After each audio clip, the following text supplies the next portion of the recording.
बंधु माने आजिर एही कार्यक्रम को आपण मानकु स्वागत। आजिर एही कार्यक्रमटी बिछाराशि व्यक्ति विशेष मानक पई बहुत गुरुत्वपूर्ण अटे। कारण आजिर एही वीडियो रे आमे माने बिछाराशि मासिक राशिफल उपरे आलोचना करिबा। बिछाराशि व्यक्ति विशेष मानक पई अगस्त 2025 किपरि रहिबो। बिछाराशि व्यक्ति विशेष मानकर स्वास्थ्य, शिक्षा, प्रेम जीवन, वैवाहिक जीवन, भाग्य, क्यारियर एवं व्यापार वाणिज्यर स्थिति किपरि रहिबो एही अगस्त 2025 रे से विषय रे विस्तार भाबरे आलोचना करिबा। नवग्रहंकर स्थिति मध्य देखिबा। नवग्रह आपनकु केउ भली फल प्रदान करिबारे सक्षम हेबे। एहा व्यतीत अशुभत्व प्रदान करुथिबा ग्रह मानक पई किछि विशेष प्रतिकार मध्य जानिबा। सेथिपई आपनकर जदि बिछाराशि होइथाय तो वीडियोटी को स्किप न करी शेष पर्यंत निश्चय देखंतु एवं वीडियोटी को लाइक करी चैनलटी को सब्सक्राइब कर दियंतु। कमेंट बॉक्स रे भक्ति एवं श्रद्धार सहित जय श्री जगन्नाथ निश्चय लिखंतु।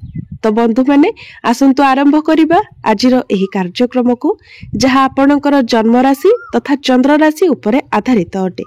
तो राशि चक्रर 12 गोटी राशि मध्यरु अष्टम राशि हेउची बिछा राशि एवं बिछा राशिर राष्ट्राधिपति हेउछंती मंगल। तो बंधु माने अगस्त मास आरंभ रे आपणको कुंडलीर चतुर्थ भावरे विराजमान अछंती राहु, पंचम भावरे विराजमान अछंती शनि, अष्टम भावरे विराजमान अछंती गुरु एवं शुक्र, नवम भावरे विराजमान अछंती बुध एवं सूर्य, दशम भावरे विराजमान अछंती केतु एवं आपणकर एकादश भावरे विराजमान अछंती मंगल। तो सर्वप्रथम आसंतु जानिबा आपणकर स्वास्थ्य किपरि रहिबो एही अगस्त 2025 रे। तेबे बंधु माने कुंडलीर प्रथम भावटे होइथाय आपणकर स्वास्थ्यर भाव, इम्यूनिटी सिस्टम रा भाव। आपणकर प्रथम भावर अधिपति हेउछंती मंगल। मंगल आपणकर एकादश भावरे विराजमान अछंती। बंधु माने मंगलंकर स्थिति तो एठारे भल रहुछि, किंतु मंगल आपणकर षष्ठ भाव को देखुछंती एवं शनि आपणकर पंचम भावरे विराजमान अछंती। पंचम भावर अधिपति देवगुरु बृहस्पति मध्य आपणकर अष्टम भावरे विराजमान अछंती, जहा फलरे आपणकर पेट जनित समस्या देखा देबो। बृहस्पति हेउछंती लिभर रो कारक ग्रह, फैट रो कारक ग्रह। तो एही समय जदि आपण निजर खाद्यपेयर जत्न न नियंती तेबे आपणकर मोटापण बढ़ी जिबार संभावना रहिछि। पूर्वरो जदि आपणकर कोनोसी प्रकारर पेट जनित समस्या रहितिला, लिभर किंबा किडनी रो समस्या रहितिला, ताहा वर्तमान आपणकर टिके बढ़ी जाई पारे। तेनु एथि प्रति आपण टिके ध्यान देबा उचित। बाहरर खाद्य को आपण जेते पारिबे अवॉइड करबा उचित। आपण जदि निजर खाद्यपेयर जत्न नियंती, स्वास्थ्यप्रद खाद्य खांती तो निश्चित भाबरे आपणकर स्वास्थ्य ठीक ठाक रहिबो। विशेष करी आपणकर गैस्ट्रिक, कॉन्स्टिपेशन भली समस्या देखा देई पारे, बदहजमी भली समस्या देखा देई पारे। तेनु एथि प्रति आपण टिके ध्यान देबे। एबे आसंतु जानिबा आपणकर शिक्षा क्षेत्र किपरि रहिबो अगस्त 2025 रे। विद्यार्थी मानक पई किपरि रहिबो अगस्त मासटी। तो बंधु माने कुंडलीर पंचम भावटी होइथाय आपणकर शिक्षार भाव। आपणकर पंचम भावर अधिपति हेउछंती देवगुरु बृहस्पति। गुरु आपणकर अष्टम भावरे विराजमान अछंती एवं आपणकर पंचम भावरे शनि विराजमान अछंती, जी हेउछंती कर्मर कारक ग्रह। तेणु पाठ पढ़ारे आपणको अधिक परिश्रम करबाकू पड़िबो, अधिक समय देबाकू पड़िबो। आपण अधिक परिश्रम कले जाई शिक्षा क्षेत्र रे आपणको सफलता मिलिबो। गुरु मध्य आपणकर अष्टम भावरे अछंती, जहा फलरे आपण पाठ पढ़ारे टिके कंफ्यूज होई जिवे। पाठ पढ़ारे आपण तरबर होई कोनोसी डिसिजन नियंतु नाही, नचेत आपण समस्या रे पड़ी पारंती। आपणकर माइंड डाइवर्ट हेबो।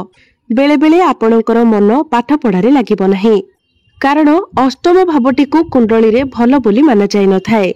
किंतु शनि आपणकर पंचम भावरे थिबारु आपण पाठ पढ़ारे परिश्रम करिवे। आपणको परिश्रमर फल मध्य मिलिबो, किंतु पाठ पढ़ा क्षेत्र रे आपणकर किछि परिवर्तन आसी पारे। उच्च शिक्षा पई आपण बाहरकु जाई पारंती, कोनोसी नूतन स्थान रे आपण एडमिशन नै पारंती। एही अगस्त मासरे जदि आपणकर किछि एग्जाम अछि तो एग्जाम आपणकर एवरेज रहिबो। बहुत बेसी भल नुहे किंबा बहुत बेसी खराब मध्य नुहे। एबे आसंतु जानिबा आपणकर प्रेम जीवन किपरि रहिबो एही अगस्त 2025 रे। तो बंधु माने कुंडलीर पंचम भावटी होइथाय आपणकर प्रेम जीवनर भाव, शिक्षार भाव एवं संतानर भाव। आपणकर पंचम भावर अधिपति देवगुरु बृहस्पति आपणकर अष्टम भावरे विराजमान अछंती। तेबे एही अगस्त मासरे आपण आपणकर प्रेम जीवन उपरे विशेष ध्यान दियंतु, कारण प्रथमे तो बृहस्पति आपणकर अष्टम भावरे अछंती, जहा फलरे आपणकर प्रेम जीवन रे समस्या देखा देबो। तापरे पुनी शनि मध्य आपणकर पंचम भावरे अछंती। शनि आपणकर पंचम भावरे रही आपणकर प्रेम जीवन रे विच्छेद आनी पारंती। छोट छोट कथा मध्य आपणक मध्यरे बहुत बड़ समस्या रे परिणत होई जाय थाए, जहा फलरे आपणकर प्रेम जीवन रे समस्या आसी पारे। आपण निजर पार्टनर को मध्यरे टिके जिद्दी स्वभाव देखि पारंती। से आपणको तांको हिसाब रे चलाइबाको पसंद करिवे। शनि आपणकर पंचम भावरे थिबा कारणरू बिना किछि कथारे आपणक मध्यरे आर्गुमेंट हेबो। बिना किछि कारण रे ही आपणक मध्यरे कली झगड़ा सृष्टि हेबो। तेणु एई सब कथा प्रति आपण ध्यान देबा उचित, नचेत आपण समस्या रे पड़ी पारंती। तेबे केवल अगस्त मास ही नुहे, आगामी 2.5 वर्ष पर्यंत आपणको ए सब कथा प्रति ध्यान रखिबार अछि। एबे आसंतु जानिबा आपणकर वैवाहिक जीवन किपरि रहिबो एही अगस्त। तेबे बंधु माने कुंडलीर सप्तम भावटी होइथाय आपणकर वैवाहिक जीवनर भाव, आपणक जीवन साथीर भाव। आपणक सप्तम भावर अधिपति हेउछंती शुक्र। शुक्र आपणकर अष्टम भावरे विराजमान अछंती। तेबे 21 अगस्त पर्यंत शुक्र आपणकर अष्टम भावरे अछंती। अष्टम भावटी को कुंडली रे भल बोली माना जाय न थाए। अष्टम भावटी होइथाय आकस्मिकर भाव। आपणकर वैवाहिक जीवन रे आकस्मिक भावरे समस्या आसी पारे।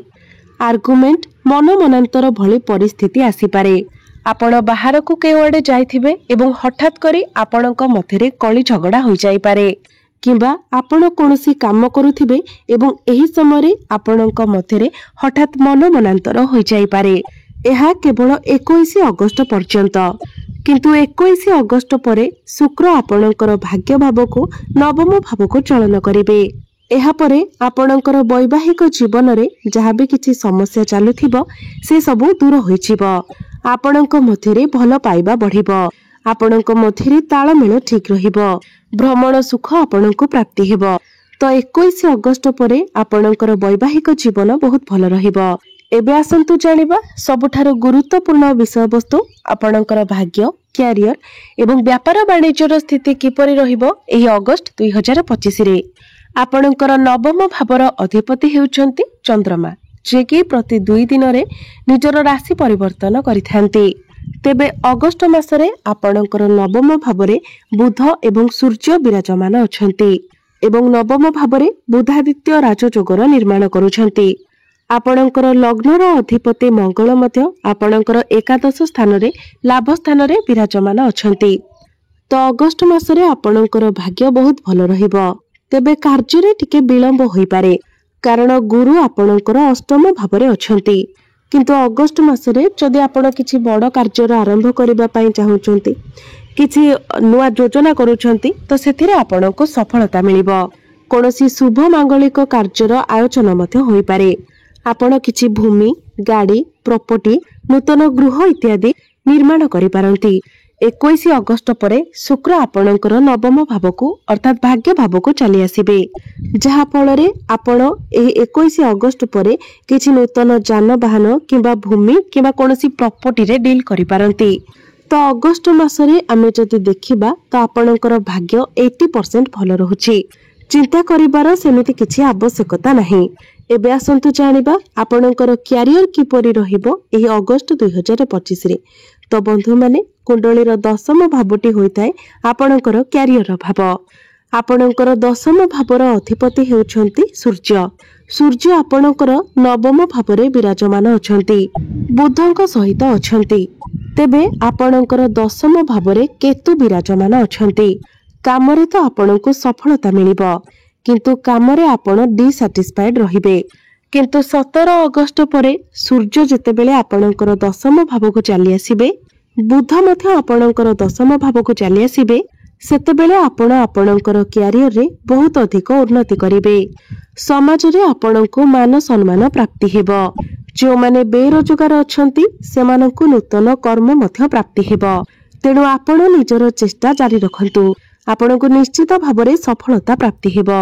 जो माने चाकरी रे अछंती सेमानंकु एही 17 अगस्त परे प्रमोशन हेबार मध्य जोग बनुछि। कोनोसी एमएनसी कंपनी रो आपणको जॉब ऑफर आसी पारे। तो सब दृष्टि देखिले अगस्त मासरे आपणकर क्यारियर बहुत भल रहुछि।